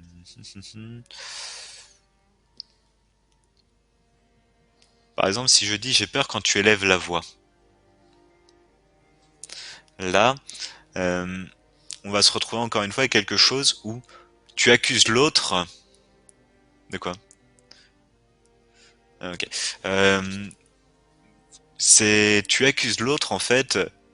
Tu lui fais porter la responsabilité de ta peur. Lorsque tu dis j'ai peur quand tu élèves la voix. C'est parce que tu élèves la voix que j'ai peur. Du coup, c'est pas de ma faute, c'est toi qui as élevé la voix, donc c'est de ta faute si j'ai peur. Alors que si tu dis que quand tu élèves la voix, j'ai peur parce que je me dis que quelqu'un pourrait être blessé et j'ai besoin d'être rassuré que nous sommes tous en sécurité. Là, concrètement, le fait que tu élèves la voix, c'est le déclencheur de tout un process. Derrière, moi, je me dis, il y a eu un drame qui s'est passé et à partir de là, bah, effectivement, je vais essayer d'intervenir, de voir ce qui se passe et effectivement, je ressens la peur. Coucou Lorax. On arrive globalement presque à la fin. Tac tac tac, il nous restera la demande. Mais avant ça, Neko, Lorax peut-être un petit peu moins, mais Neko, je t'invite quand même à prendre le temps, lorsque tu auras quelques minutes, de noter un jugement que tu portes par rapport à toi-même et te demander pourquoi est-ce que tu lui accordes tant d'importance. Et essayer de comprendre à quoi est-ce que tu peux relier ce jugement. À quel besoin? Est-ce que c'est un besoin d'acceptation, un besoin de reconnaissance? Donc par exemple, euh, trouve un jugement. Donc des jugements, j'en ai évoqué suffisamment depuis le début de cette séance et même les précédentes. Euh, voilà, effectivement. Donc là, dans ce que tu me dis, Neko, je ressens de l'inquiétude et de la peur quand j'entends quelqu'un crier, car j'ai l'impression que c'est dirigé contre moi et que j'ai fait quelque chose de mal. Effectivement, donc là après, c'est un besoin d'être rassuré, un besoin de confiance. Ouais. Là, je perçois pas forcément le besoin dans ce qui a été dans ta formulation et le mettre peut-être un petit peu plus visible pourrait être plus intéressant. Donc, est-ce que c'est par rapport à de la sécurité? Parce que effectivement, euh, à quoi est-ce que c'est lié en plus? Après, je soulignerai le quelque chose de mal. Je suis pas forcément tout à fait d'accord avec la notion de quelque chose de mal, parce que c'est extrêmement subjectif, faire quelque chose de bien, faire quelque chose de mal, et là-dessus, bah, je mettrais un gros warning sur le quelque chose de mal, Neko. Euh, voilà, voilà. Hello Electrical. Alors, donc là on en est sur la fin de du besoin. Donc on a fait l'observation, on a fait le sentiment, on a fait le besoin. Et du coup, vraiment, on est qu'à un moment prendre le temps, et pour ceux qui regarderont le stream en replay, donc une fois que vous avez vu l'observation, le sentiment, le besoin, prendre le temps d'identifier un jugement que vous avez, que vous portez sur vous, que ce soit par exemple je suis stupide, je suis feignant, je suis gros, je suis lent, je suis un retard, je suis pas assez confiant, je suis voilà quoi, il y en a une multitude, je suis distrait, et essayer de faire cette analyse, de le décortiquer, de comprendre à quoi il est lié. À qu'est-ce qui se cache derrière ce jugement. Est-ce que c'est un besoin qui va être lié à soi, par exemple à ma sécurité personnelle? Est-ce que ça va être quelque chose qui va être lié à l'appartenance, à la camaraderie, à du respect? Voilà. Il peut y avoir une multitude, mais voir ce jugement, qu'est-ce qui génère chez vous comme sentiment? Sur quelles observations est-ce qu'il se base? Et quels besoins il essaie d'assouvir? Voilà. Et en fin de compte, on va passer sur la demande. Donc les demandes, il en existe différents types. Donc de part, il y a des demandes d'action. Par exemple, est-ce que tu peux ouvrir la porte? Ça, c'est une demande d'action. Mais ça va aussi parfois être des demandes d'écoute et d'empathie. Par exemple, si ouais, effectivement, ce dont tu as besoin, c'est peut-être de respect, peut-être de partage. Ça va être une demande qui n'est pas liée à une action en particulier, mais qui est plus liée à une interaction. Voilà. Donc ça, c'est deux premières grandes catégories de demandes. Après, il va aussi y avoir, ouais, je sais, mais globalement, pour la question du 720p, je l'avais mis au début. Sauf que n'étant pas partenaire Twitch, les personnes ne peuvent pas régler. Ce qui fait que, par exemple, Hotelf était totalement incapable de suivre le stream parce qu'il n'avait pas la co nécessaire. Ce qui fait que je l'ai mis en 480p, histoire que tout le monde puisse suivre un peu ce qui se dit. Donc d'ailleurs, je vais changer un petit peu. Et je fais assez souvent la lecture de ce qui est sur les PowerPoint, même si malheureusement et oui, c'est un peu regrettable. Ce privilège-là, je le trouve assez dommage parce que bah, je peux streamer en 1080, mais du coup, je ferais cracher un petit peu tout le monde. Bah, ouais, globalement, pour permettre de pouvoir, mini aparté, mais pour permettre de pouvoir choisir la qualité, j'ai juste à passer partenaire Twitch. Voilà, voilà. Et pour l'instant, même les subs me sont interdits. On verra si un jour ça se débloque ou pas. Mais bon, du coup, la demande, donc soit demande d'action, soit demande par rapport à une interaction, une relation sociale. Mais après, il peut y avoir aussi deux autres grandes catégories. Donc la demande à soi et la demande à l'autre. Donc la demande peut être tournée vers un autre, donc effectivement je souhaite établir une connexion avec l'autre, mais ça peut aussi être vers soi dans un processus d'auto-empathie, d'essayer de comprendre ce qui se passe chez moi. Pourquoi est-ce que je ressens de la colère? Lorsque par exemple une personne dans la rue m'a insulté, je me suis retourné, j'avais envie de lui casser la gueule. Ce...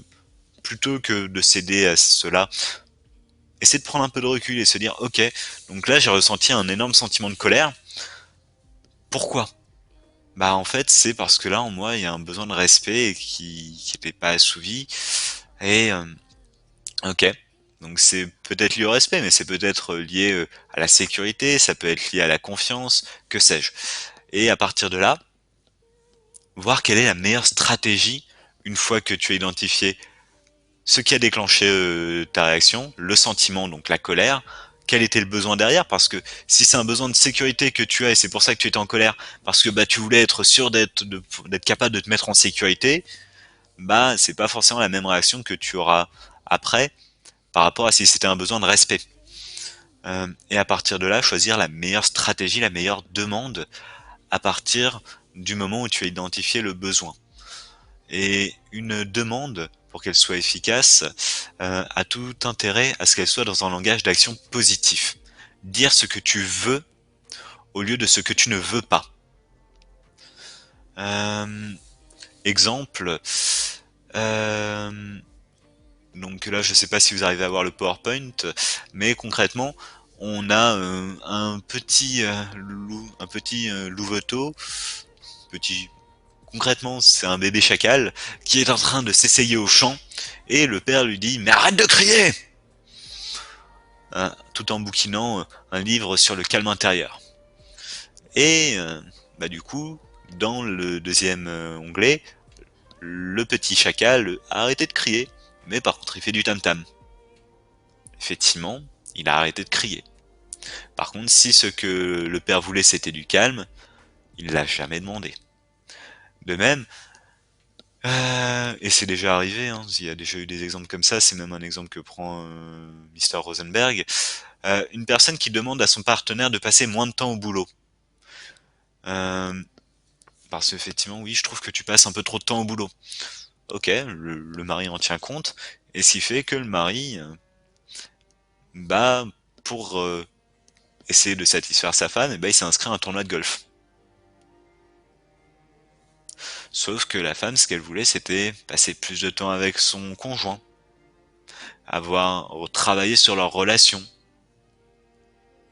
Sauf que ce qu'elle a dit, c'est j'aimerais que tu passes moins de temps au boulot. Le mari l'a entendu, hein. J'aimerais que tu passes moins de temps au boulot, ok, du coup je m'inscris à un tournoi de golf.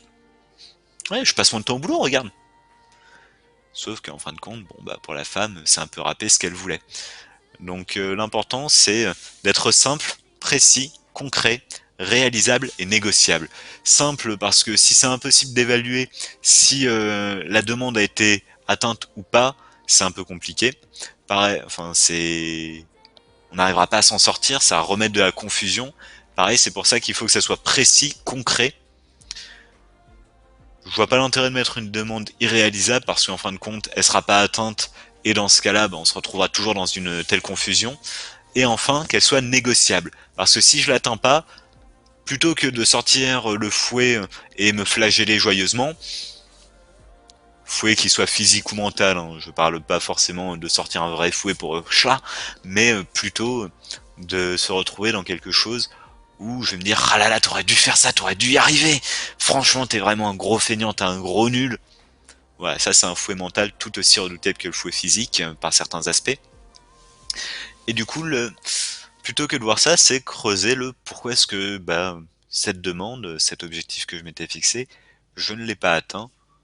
Pourquoi? Est-ce que c'était qu'il était trop ambitieux pour moi à ce moment-là? Est-ce qu'il y a eu d'autres besoins qui m'ont empêché? Pourquoi est-ce que je n'y suis pas arrivé? Comprendre et renégocier la demande. Et j'aimerais du coup vous lire un petit passage de Marshall Rosenberg que j'ai trouvé fascinant. Lorsque je l'ai lu, je me suis retrouvé là-dedans. Ça porte sur la dépression. Alors c'est une interaction entre Marshall Rosenberg et un patient. Alors, qu'est-ce que vous voudriez que vous ne recevez pas?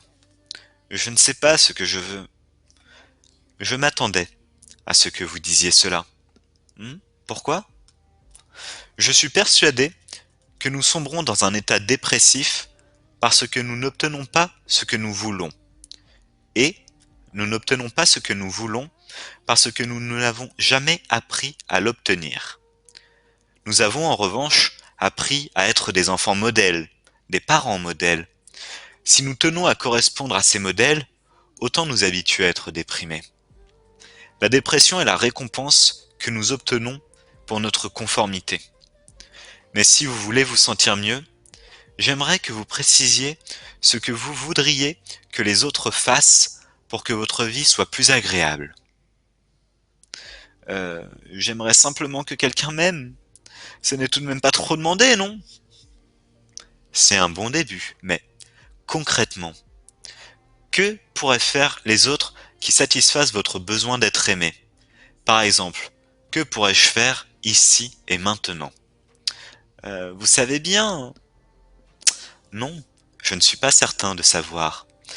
Je voudrais que vous me disiez ce que vous aimeriez que je fasse ou que les autres fassent pour vous donner l'affection que vous recherchez. C'est difficile. En effet, il peut être difficile de formuler des demandes claires. Mais dites-vous bien que les autres auront beaucoup de mal à répondre à notre demande si nous ne savons pas nous-mêmes ce que nous voulons. Je commence à entrevoir ce que j'attends des autres pour satisfaire mon besoin d'amour, mais c'est gênant. En effet, c'est très souvent gênant. Alors, quels actes attendez-vous de moi ou des autres? Je voudrais que vous deviniez ce que je veux avant même que je n'en prenne moi-même conscience. Et je voudrais que vous le fassiez toujours. Je vous remercie de votre précision. Vous concevez maintenant, j'espère, que vous n'avez pas de grande chance de trouver quelqu'un qui puisse satisfaire votre besoin d'amour s'il faut en passer par là. Et du coup, dans la plupart des cas, les patients de Marshall Rosenberg arrivaient à comprendre que leur sentiment d'insatisfaction et leur dépression provenaient largement du fait qu'eux-mêmes ne savaient pas très bien ce qu'ils attendaient des autres. Voilà, concrètement, clarifier la demande. La difficulté, c'est de ne pas oser faire la demande, car en tout cas, pour ma part, je n'ai pas envie de forcer la personne par ma demande. Bah là, ça va être la différence en fait entre une demande et une exigence. La grande différence entre les deux, une demande, si l'autre te dit non, ok, bah il dit non. Tant pis. Il n'y aura pas de conséquences. Alors que par contre, si tu fais une exigence, ok, t'as dit non. C'est dommage, tu te souviens le week-end auquel j'avais prévu de t'inviter? Tu peux faire une croix dessus. Bon, bah là c'était une exigence, c'était pas une demande. Et souvent on l'apprend un peu trop tard que c'était une exigence par rapport à une demande. Mais non, oui effectivement c'est du chantage, mais là c'est un petit peu caricatural. Mais concrètement ça peut être ok t'as pas voulu faire ça alors je te fais la gueule. T'as pas voulu m'inviter à être joueur dans ton RP ou tes TMJ, bah je te fais la gueule. Il y avait une demande masquée, il y avait une exigence masquée. À l'inverse, euh, si effectivement c'est une demande, bah si l'autre n'y accède pas, c'est ok. Ma vie aurait été plus belle avec, mais je trouverai une autre stratégie pour satisfaire à mon besoin sous-jacent. Voilà, tout simplement. Donc être capable d'entrer dans dans ce type de relation où je ne formule pas des exigences mais des demandes, c'est quelque chose qui ensuite va pouvoir mettre en confiance l'autre. Si à un moment il a refusé une de tes demandes et qu'il s'est aperçu que bah après, lorsqu'il refusait une de tes demandes, tu t'arrangeais pas pour quasiment le mettre au pilori, bien il va petit à petit prendre confiance. Et une personne qui a été éduquée à vivre avec des exigences, ça peut peut-être mettre un peu de temps avant qu'il accepte que ce que tu fais c'est simplement des demandes, que ça ne l'oblige en rien. Et que simplement, s'il souhaite en cet instant te rendre la vie plus belle, eh bien, il pourrait y avoir cet élément-là qui puisse être fait. Et ça, effectivement, tu peux le mentionner. Et le fait que tu aimerais que cette personne fasse cela, mais que tu ne souhaites pas qu'il le fasse sous le sentiment de la contrainte ou quoi que ce soit, et que tu préfères qu'il ne le fasse pas plutôt que de le faire par peur et par contrainte. Que tu veux que s'il le fasse, c'est par élan de vie, parce qu'il a envie de contribuer à un bonheur partagé. Et que s'il n'a pas envie, s'il ne se sent pas de le faire, c'est ok. Mais que tu préfères qu'il ne le fasse pas du tout, plutôt qu'il le fasse par contrainte. Qu'il le fasse de bon cœur, en fait, tout simplement. Et que si ce n'est pas une action qui vient du cœur, tu préfères qu'il ne fasse pas cette action. Sur le papier, ça sonne bien, mais après, à mettre dans la réalisation, c'est effectivement un travail au quotidien. Je suis tout à fait d'accord. Mais effectivement, formuler au mieux les demandes permet déjà de réduire pas mal, eh bien, les éléments. Après, une autre solution là-dessus, c'est de demander un retour de la personne pour être sûr d'avoir été compris comme tu le souhaitais. Donc, par exemple, je sais, enfin, t'as fait une demande à l'autre et tu lui dis, est-ce que tu serais d'accord pour reformuler ce que je viens de te dire? Et si elle te dit, oh, en fait, ce que t'attends de moi, c'est que je fasse ça. Alors là, tu t'aperçois que l'autre a entendu ce que ta demande telle une exigence. Et dans ce cas, tu vas pouvoir reformuler, repréciser le fait que pour toi, ce qui est important, c'est que vous deux, bah, effectivement, puissiez vous épanouir au mieux, que tu ne veux pas nier en fait ce qu'il vit, mais que pour toi, pour te sentir plus à l'aise, parce que là, en cet instant, par exemple, tu as un besoin de tranquillité, est-ce qu'il serait d'accord pour aller jouer du tam-tam un peu plus loin ou jouer du tam-tam dans 1 heure, une fois que tu seras reposé? Concrètement, c'est essayer de partager les besoins, de reconnaître par exemple que lui a un besoin de créativité, d'expression via le tam-tam, et que toi en même temps tu as un besoin de calme et de tranquillité, et voir ensuite, une fois qu'on est au clair avec ces deux besoins, comment essayer de les concilier.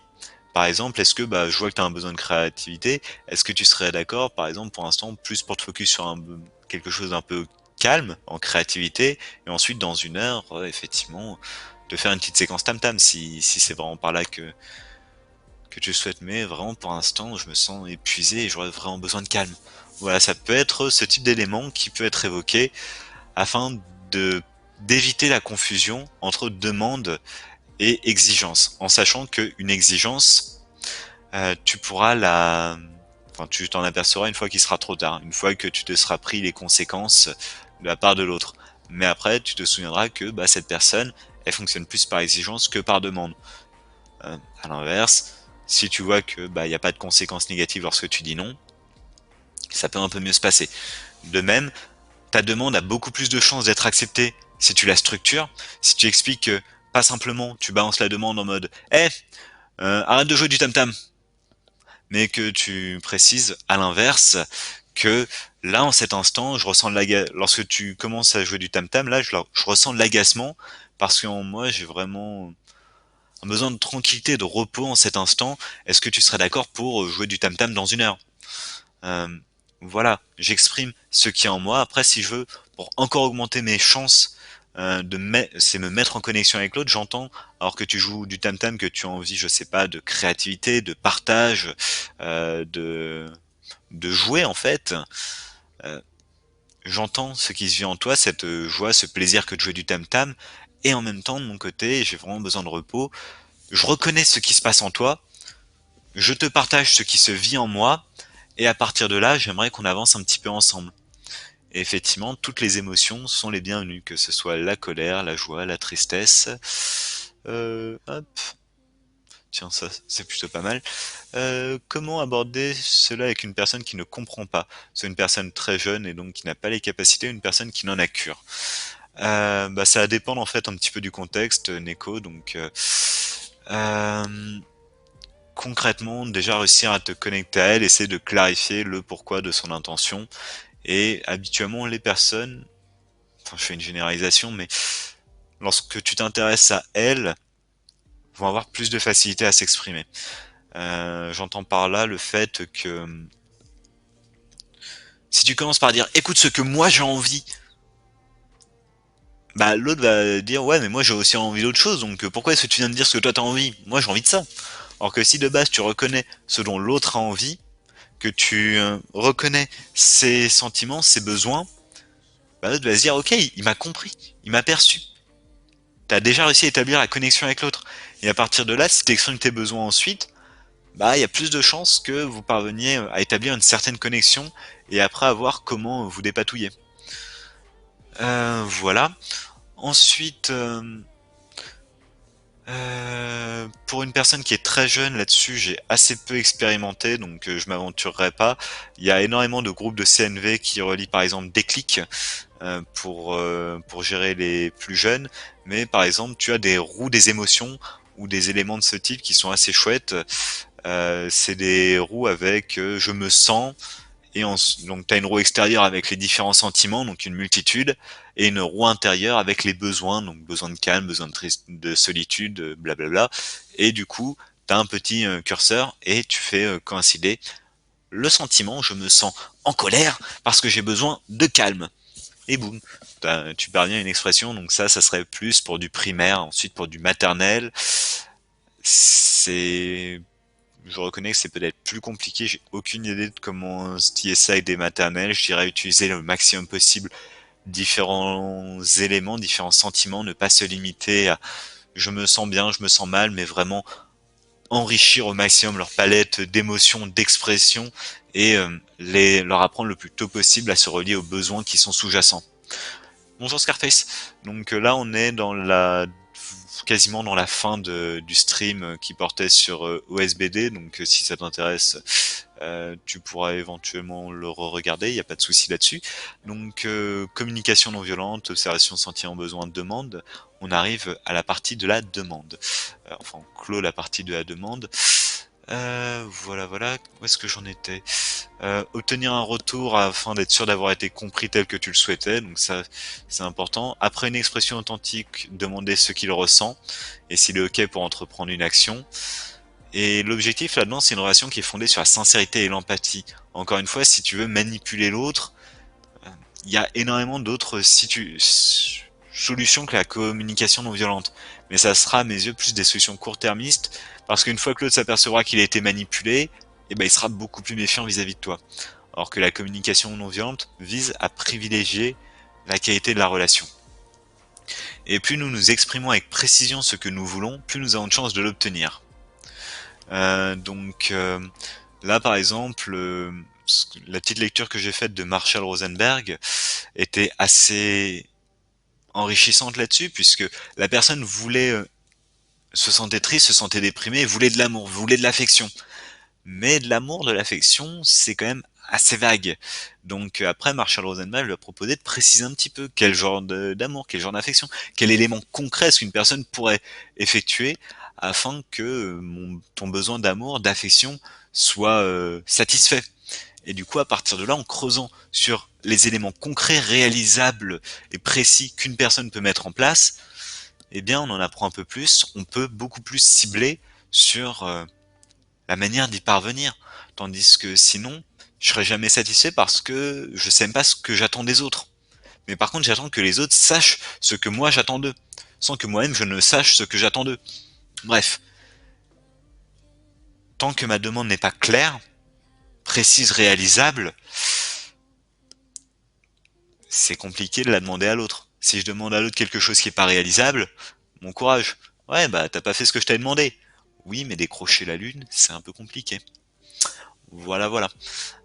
Du coup, plus tu t'exprimes clairement, plus tu te connectes à tes sentiments, tes besoins, afin d'exprimer ta demande, plus ça augmente quand même tes chances de l'obtenir. Donc par exemple, Marshall Rosenberg avait pris l'exemple d'une personne qui exprimait ses sentiments, ses besoins, ses demandes pour pousser un de ses amis à arrêter la clope.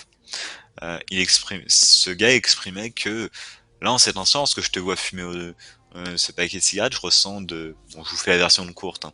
Je ressens de la tristesse parce que je tiens à toi, t'es mon meilleur ami et je ressens de la peur parce que j'ai pas envie de te perdre, j'ai envie de passer le plus de temps possible avec toi. Et en fin de compte, ma demande, ça serait que tu considères le fait d'arrêter la clope.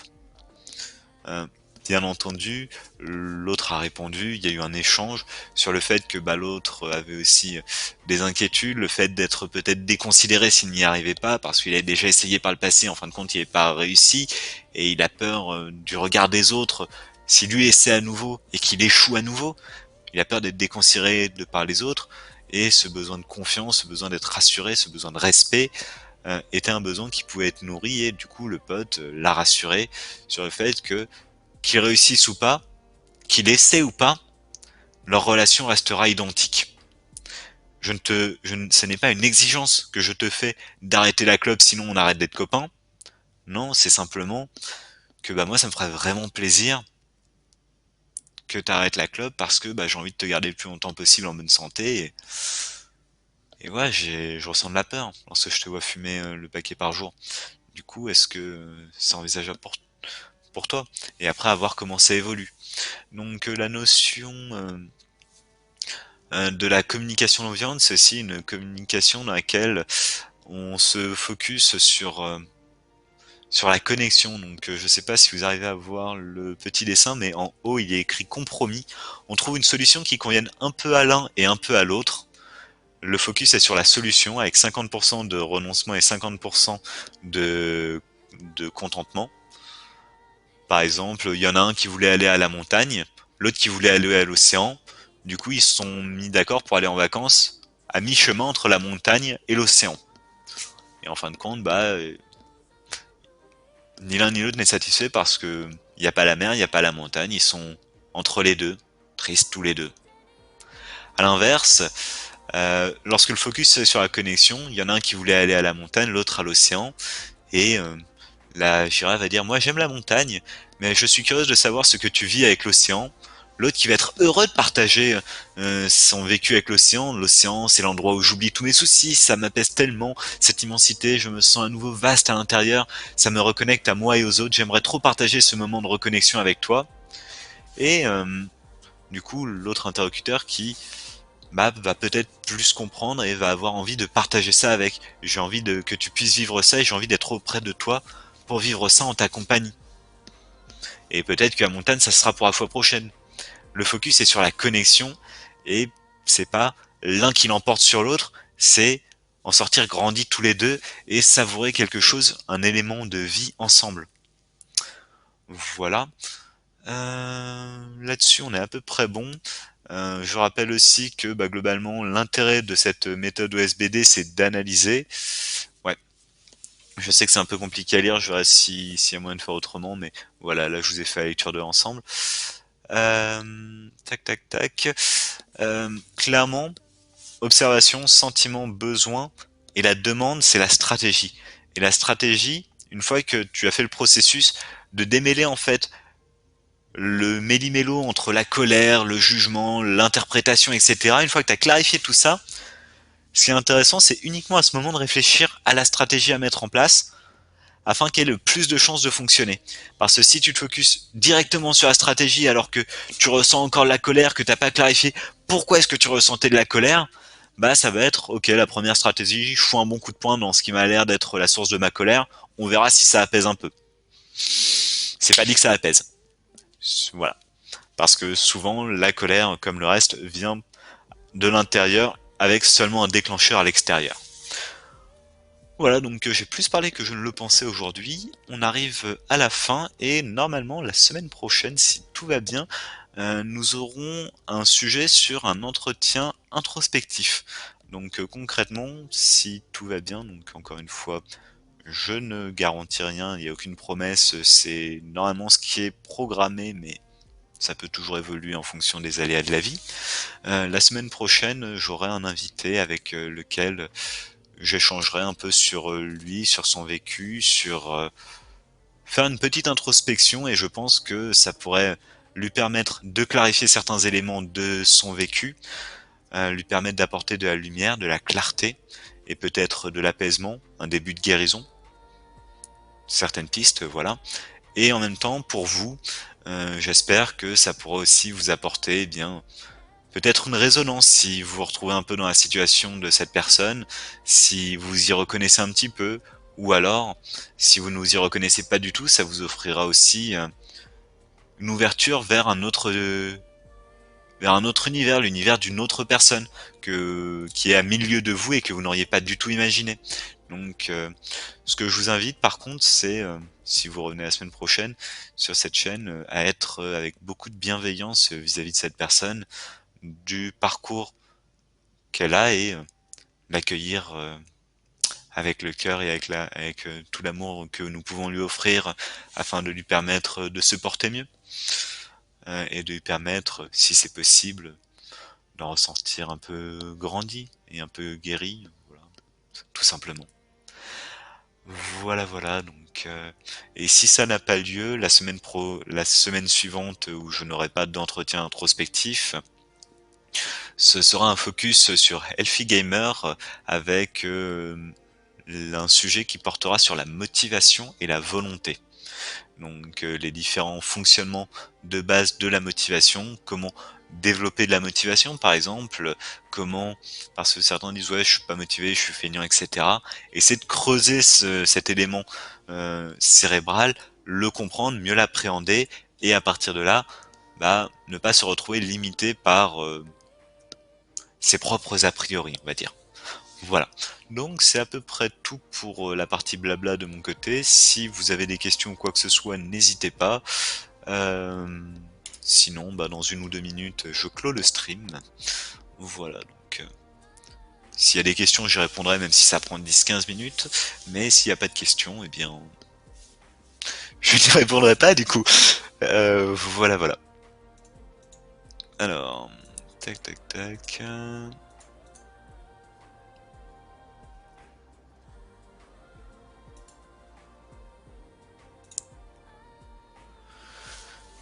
Ouais, du coup, bah, ben, je continue à blablater parce que n'hésitez pas à poser vos questions. En attendant, je remplis un petit peu l'espace parce que je sais que pour certains, le silence n'est pas agréable.